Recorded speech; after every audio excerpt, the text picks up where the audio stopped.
Na segunda metade do século XIX, o romantismo do romantismo já não atendia os anseios dos artistas. Era hora de focar na realidade, nua e crua como ela fosse.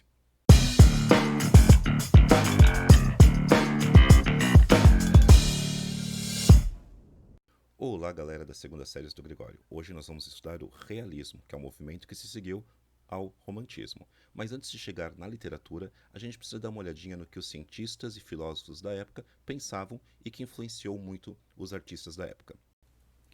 Nosso primeiro pensador é o francês Hippolyte Taine. Para ele, as ações humanas podiam ser explicadas a partir de três fatores: race, milieu, moment, ou seja, traços biológicos, a raça, a comunidade e o espaço no qual você está inserido, o meio, e o contexto maior, o momento, seja ele de prosperidade ou escassez. Esses três itens determinariam o comportamento do ser humano. A ideia de liberdade é questionada, afinal, não são suas vontades que definem o que você faz, e sim fatores pré-determinantes, daí o nome determinismo. O segundo, também francês, é Auguste Comte. Ele é o pai do positivismo, que não tem nada a ver com good vibes e pensamento positivo. Para ele, só o que pode ser positivamente comprovado via ciência tem valor. Connais-toi toi-même pour t'améliorer. Conheça-te a ti mesmo para melhorar.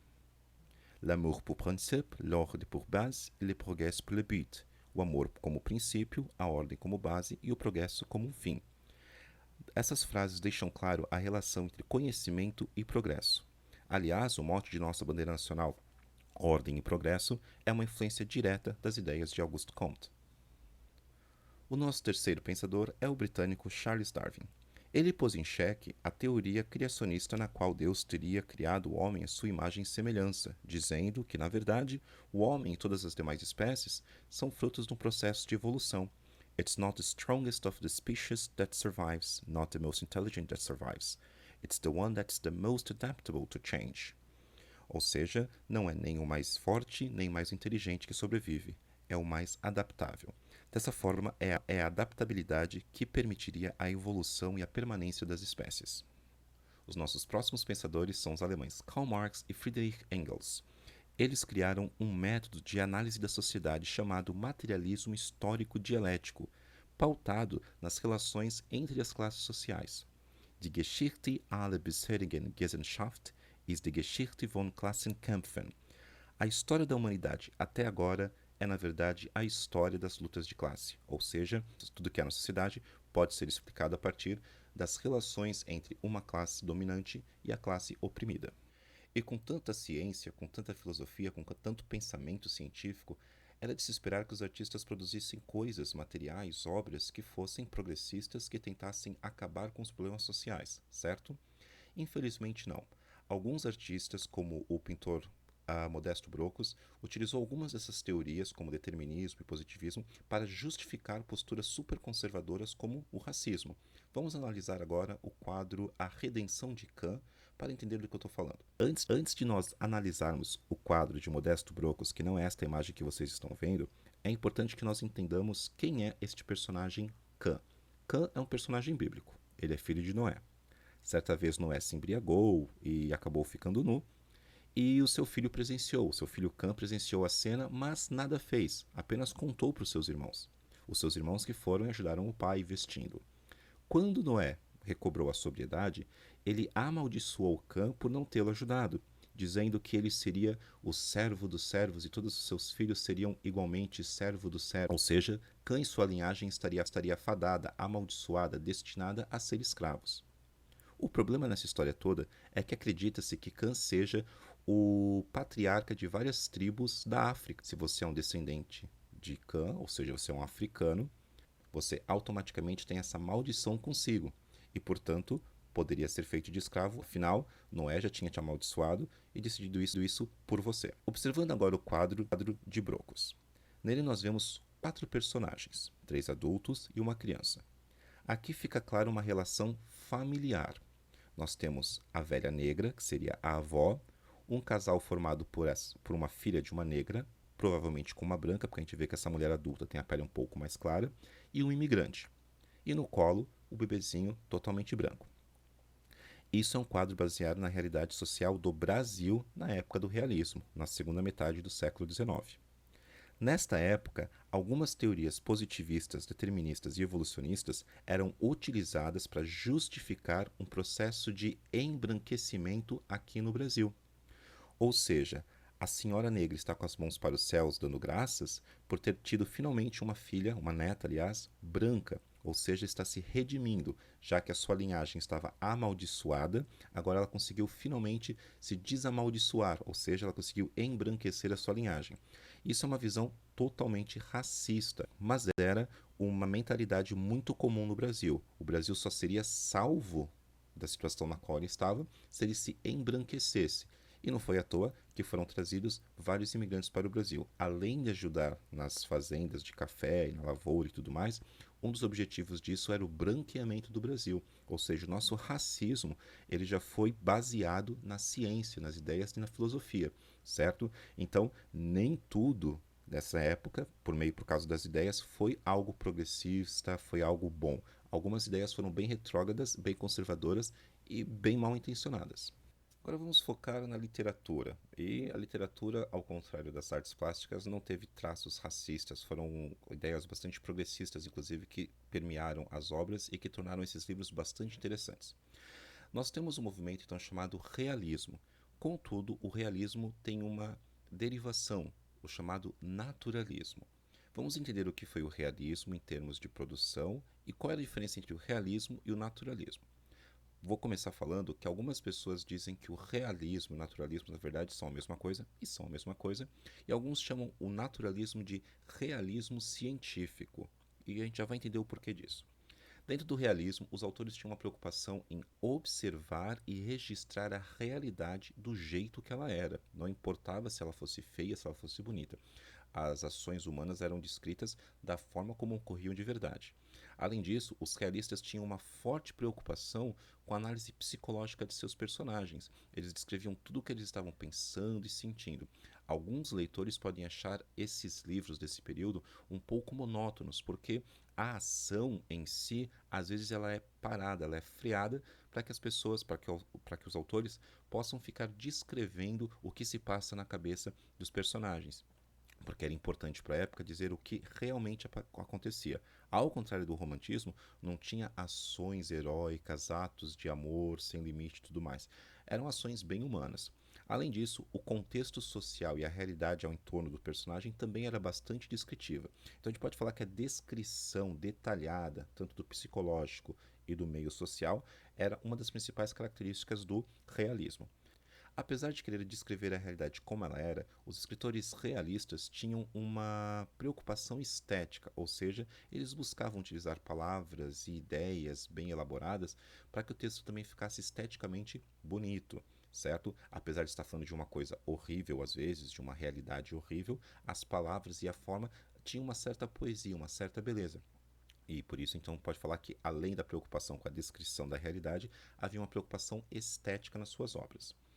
Outra coisa que os realistas deixavam mais ou menos claro era que a preocupação deles era descrever os problemas da burguesia. E aí a gente vai pegar um pouco as ideias de Karl Marx e Engels.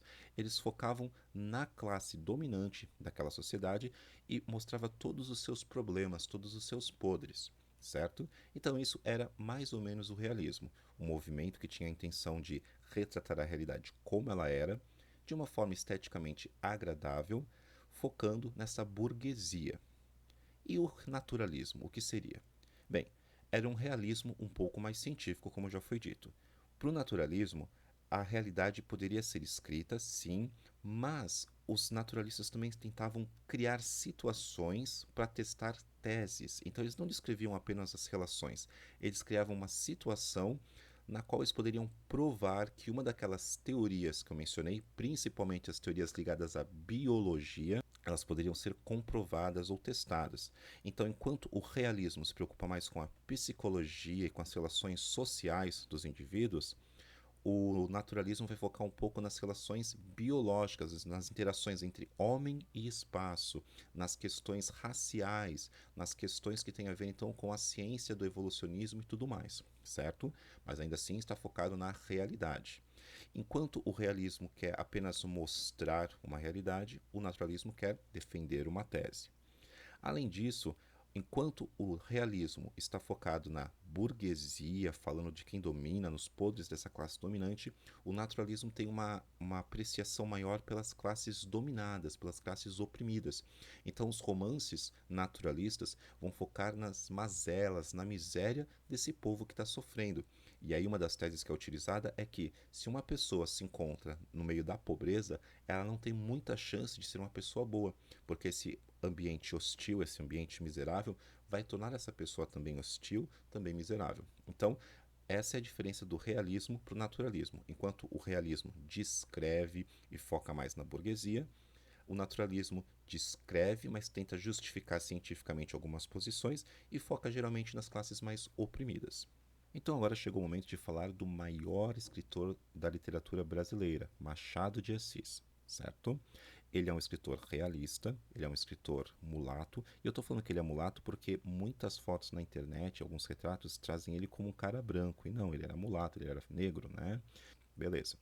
E ele é um escritor realista, participou um pouquinho do romantismo, né, movimento anterior, mas a maior produção dele é realista, né, e é a produção que, na verdade, deu o status de maior escritor do Brasil. Ele escreveu alguns romances, ele escreveu vários contos, e os contos de Machado de Assis, diga-se de passagem, são ótimos, são muito legais, são muito interessantes.